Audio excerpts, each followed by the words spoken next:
नमस्कार प्यारे विद्यार्थियों।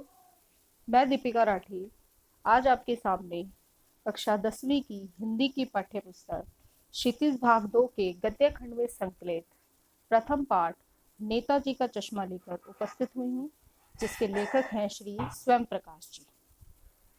किसी भी चैप्टर को पढ़ने से पहले हमें उसके लेखक के बारे में जानना अति आवश्यक होता है।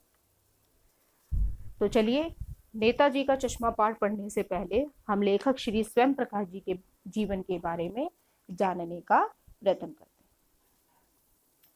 देखिए, सर्वप्रथम यहाँ पर लेखक श्री स्वयं प्रकाश जी का एक चित्र आपके सामने उपस्थित है। ये है लेखक श्री स्वयं प्रकाश जी। आगे चलते हैं। तो चलिए शुरू करते हैं लेखक श्री स्वयं प्रकाश जी का जीवन परिचय।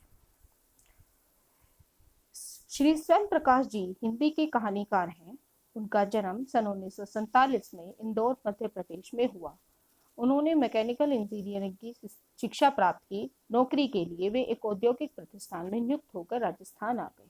उनका ज्यादातर समय वहीं बीता और अब वे अपनी इच्छा से सेवा मुक्ति लेकर भोपाल में रह रहे हैं। आजकल वे वसुधा नामक पत्रिका के संपादक मंडल में हैं। चलिए उनकी कुछ रचनाएं देखते हैं। श्री स्वयं प्रकाश जी समकालीन कहानी के चर्चित कहानीकार हैं। उनके 13 कहानी संग्रह प्रकाशित हो चुके हैं। उनके कुछ प्रमुख संग्रह इस प्रकार हैं: सूरज कब निकलेगा, आएंगे अच्छे दिन और संधान। उनके उपन्यास देखते हैं: बीच में विनय और ईंधन। श्री स्वयं प्रकाश जी को अपनी रचनाओं के लिए बहुत बार सम्मानित भी किया जा चुका है। उनके प्रमुख सम्मान कुछ इस प्रकार हैं: पहल सम्मान, बनमाली पुरस्कार, राजस्थान साहित्य अकादमी पुरस्कार। अब उनकी साहित्य की कुछ विशेषता देख लेते हैं। श्री स्वयं प्रकाश जी मध्यम वर्गीय जीवन शैली का कुशल चित्रण करते हैं। उनकी कहानियों में जातीय भेदभाव के विरुद्ध आक्रोश दिखाई देता है। वे देशभक्ति के नारेबाजी के विरुद्ध सामान्य मनुष्य के आचरण में देश प्रेम दिखाना चाहते हैं। आइए उनकी भाषा शैली के बारे में जानते हैं। श्री स्वयं प्रकाश जी की भाषा अपने विषय संसार के अनुरूप होती है। वे विषय का ऊपरी वर्णन करने की बजाय सूक्ष्मता पर अधिक ध्यान देते हैं। उनकी कहानियों में व्यंग्य की चेतना स्पष्ट सुनाई देती है। तो ये था लेखक श्री स्वयं प्रकाश जी के जीवन का परिचय, जिसमें हमने उनकी महत्वपूर्ण रचनाएं, उपन्यास, उनके द्वारा लिखित 13 मुख्य संग्रह और उन्हें प्राप्त सम्मान के बारे में इसमें चर्चा की। तो आज हम इस वीडियो में आगे नेताजी का चश्मा पाठ का संक्षेप में अध्ययन करेंगे और जानने का प्रयास करेंगे कि इस पाठ की पृष्ठभूमि क्या है। चलिए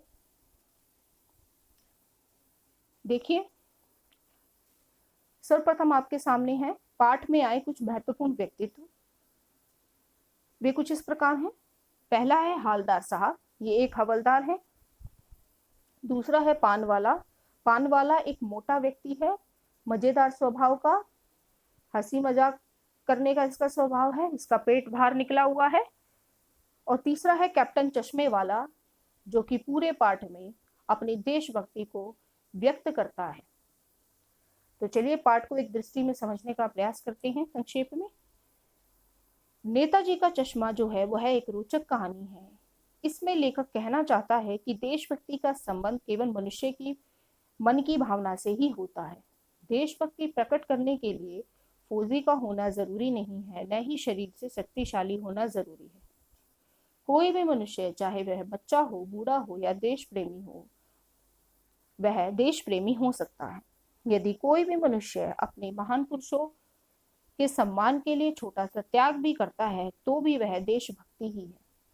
प्रस्तुत पाठ में हम देखते हैं कि एक हालदार साहब हैं जो अक्सर एक कस्बे के चौराहे से अपने काम पर आते जाते हैं और उस चौराहे पर एक संगमरमर की मूर्ति बनी हुई है जो कि नेताजी की मूर्ति है, और उस मूर्ति पर चित्रकार चश्मा लगाना भूल गया है।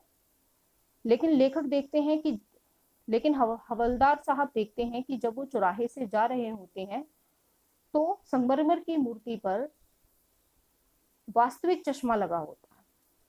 तो यह बात उन्हें बड़ी विचित्र सी लगती है।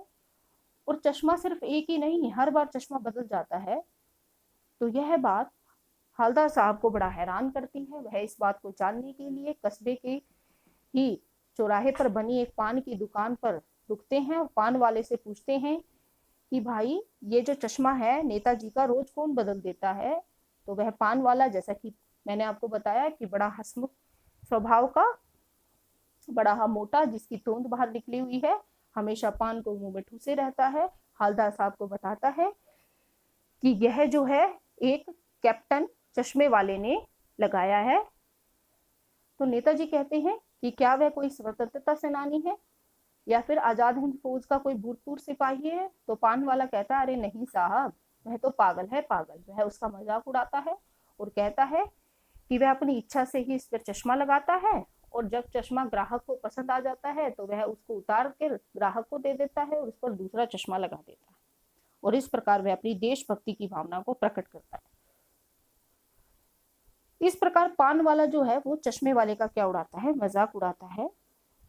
एक दिन हवलदार साहब देखते हैं कि मूर्ति पर किसी भी प्रकार का कोई चश्मा नहीं है।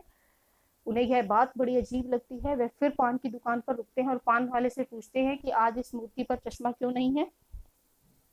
तब पान वाला बड़े दुखी मन से कहता है कि जो कैप्टन इस पर चश्मा लगाया करता था उसकी मृत्यु हो गई है। यह सुनकर हवलदार साहब बड़े ही दुखी होते हैं।